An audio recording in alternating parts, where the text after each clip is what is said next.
धर्म से निकली हुई कोई ऐसी पद्धति वो मत कहलाती है, इसलिए बुद्ध मत है। सनातन से काफी मिलता है। दूसरा निकला हुआ है और लेकिन कुछ अपने सिद्धांत मिला दिए, वो पंथ है। इसलिए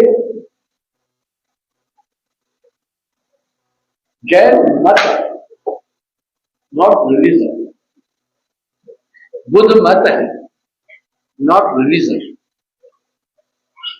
सिख पंथ है वो इसी से निकला हुआ है, इसलिए उनका रहन सहन टाइगर प्रश्न पूरी पूरी मिलती है। अब आखिर अंतर क्या आ गया ये सुनो। बुद्ध धर्म में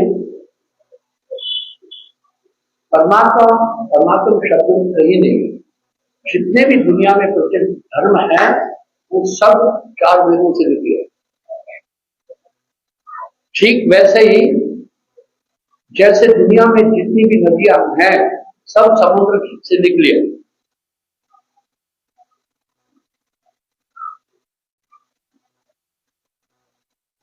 हाँ मास्टर जी मुझे एक्सप्लेन करो, समुद्र से निकली है नदियां। समुद्र का पानी जो जोड़ करके बारिश होती है तो वो भी समुद्र के बीच में नदियां जाके जो है समुद्र से निकलती है, तो वो भी नदी का पानी जो समुद्र का ही आता है। बस इतनी बात है। जो पहाड़ों पर जितनी नदियां भारत के दो को छोड़कर गोदावरी और नर्मदा सभी तो हिमालय से आ रही है। वो जो बर्फ वहां इकट्ठी हो रही है गर्मी में पिघलती है। अभी जाकर देखो चुनाव का पानी कितना तेज बह रहा है जबकि बारिश नहीं है। इस तरह जितने भी संसार में नदियां हैं सबका प्रवर्तक समुद्र है। नदियां समुद्र की पूर्वक नहीं है, वरन समुद्र नदियों का प्रवर्तक है। बड़वा नल द्वारा जो बादल बनते हैं समुद्र से परिशोधित होकर वो बरसते और पहाड़ों में भी बरसते, वो बर्फ विशाल मात्रा में हो जाती है, बाद में गर्मी में पिघलती है, वही नदियां चल रही है। अकेली गंगा नदी के ऊपर हमारे देश के करीब 10-15 करोड़ लोगों का जीवन है। ये गंगा और सिंधु का जो डेल्टा है विश्व का सबसे बड़ा उर्वरक है, प्लेन है। ये क्यों प्लेन हुआ? हिमालय के नदियां जो थी मिट्टी लेकर के बहती गई और प्लेन कर दिया, हाई कंकड़ को उसने प्लेन कर दिया। इसलिए वर्ल्ड का सबसे बड़ा डेल्टा है वो है गंगा और सिंधु का मैदान। अब सिंधु नदी चली गई पाकिस्तान में, हम कह रहे गंगा जमुना का मैदान। इसी तरह ये सनातन का मैंने आपको विश्लेषण दिया। अब तीसरा वेद क्या बोल रहा है? अब देखिए सब वेदों से ही निकला है। सामवेद कह रहा है कोई ईश्वर नहीं है, आत्मा ही परमात्मा है। इसलिए बुद्ध मत, जैन मत आदि ये सामवेद पर डिपेंड है। कहीं भी महात्मा बुद्ध की थ्योरी में ईश्वर का जिक्र नहीं है, आत्मा ही सब कुछ। ये उद्घोष है सामवेद। और चौथा, आपने कई गाड़ियों में पढ़ा होगा कर्म ही धर्म है।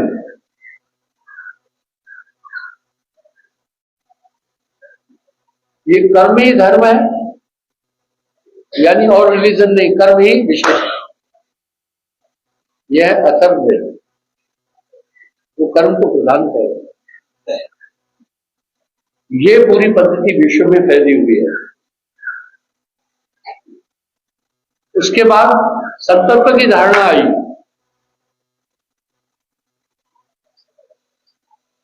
अब ये क्या हुआ, उन्होंने कहा इस 3 लोग से ऊपर भी कोई सरकार है।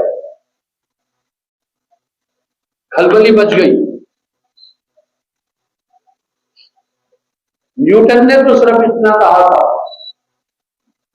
एक सूर्य की बात की थी।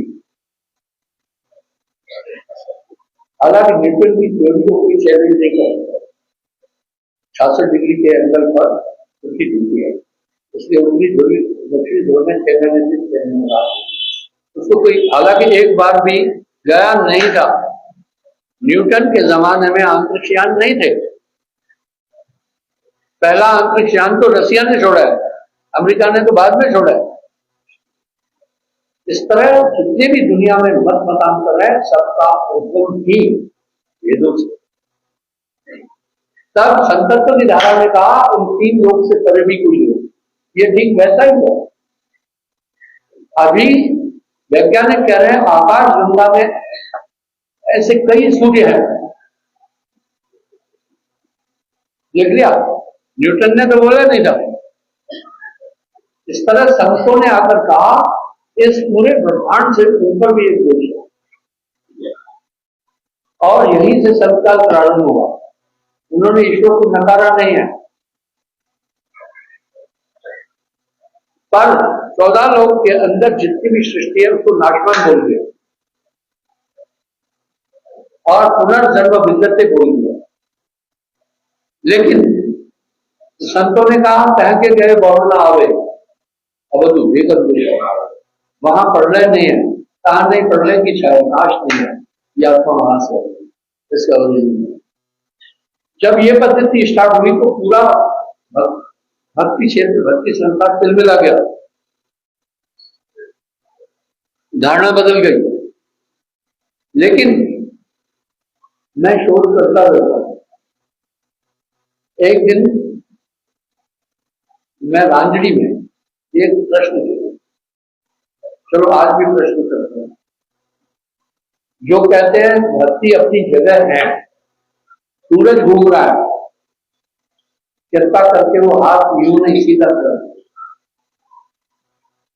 जो कह रहे हैं सूरज घूम रहा है, धरती अपनी जगह है, कुछ उदाहरण भी देते ना, पूरब की तरफ कोई घर था तो पश्चिम की तरफ क्यों नहीं हो गया?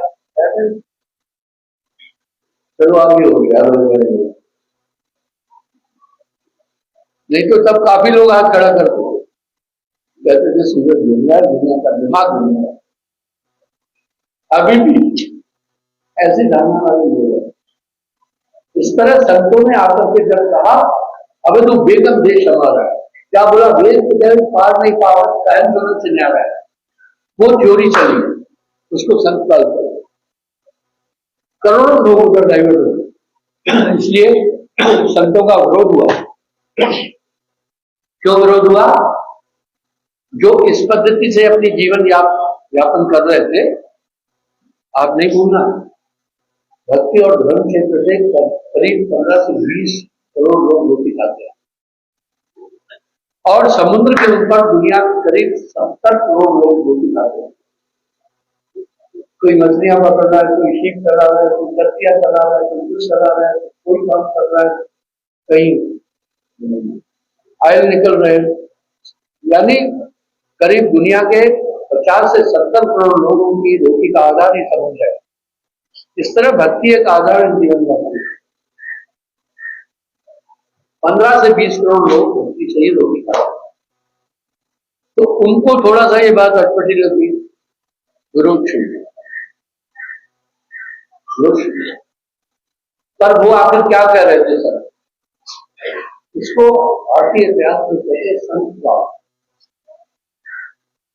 वेद काल था, भक्ति उपासनाएं अलग अलग बनी। सतयुग सतयुग में लोग सत्य ही बोलते थे, यही उपासना। त्रेता में तपस्या करते थे, ऋषि मुनि त्रेता युग में तपस्या। द्वापर पूजा और मूर्ति उपासना और द्वापर युग। कलि में ये सब नाम होने, कल केवल नाम होगा। ये तो गोस्वामी जी रामायण में बोल रहे हैं, कलयुग में केवल कलि में केवल नाम हजारा समर्थ हो। अब लोगों का क्या बिजनेस हुआ, पहले कथावाचक वगैरह सत्वा और वो करने वाले नाम दान नहीं देते थे, अपनी कथा वार्ता किया, धर्म लिया, अपना काम किया, उनको हम बुरा नहीं कहते। लेकिन अब वो भी दीक्षा देने लगे ताकि आदमी बाउंड रहे, ये चीज है। तो विरोधाभास हुआ, वो आज भी चल रहा है। ब्रह्मानंद जी ने इस पर एक बात कह दी, नाना पंथ जगत में निज निज गुण गावे, सबका साथ बताकर गुरु।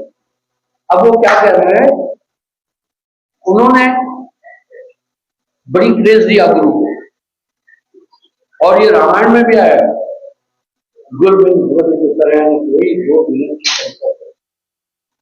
गुरु के बिना संसार से कोई कर सकता है। ब्रह्मजी हनुमान जी को कहा और शंकर शिव जी को कहा। इसलिए संतत्व की धारा क्या कह रही है, नाम से संसार से पार हो जाओगे। अब कौन सा नाम, धर्मदास जी ने यही सवाल किया, आप नाम कह रहे, नाम तो मैं कर रहा हूं।